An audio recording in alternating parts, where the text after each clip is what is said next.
ரகசியம் பேசிக்கிட்டோம், நாங்க 2 பேரும் காதல் வலை வீசிக்கிட்டோம். சிக்கனமா கண்ணாலும் மூடிக்கிட்டோம், அதை சீர்திருத்த முறையில நடத்திவிட்டோம். பெத்தாலும் 1 2 பெத்து போடுவோம், அதுக்கு ஒத்துமையா 2 பேரும் பாடுபடுவோம்.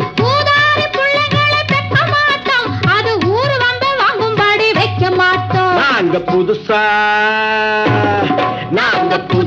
கட்டிக்கிட்ட ஜோடிதானுங்க, நல்ல பாட்டு பாடிக்கும் வாரம் பாடிதானுங்க.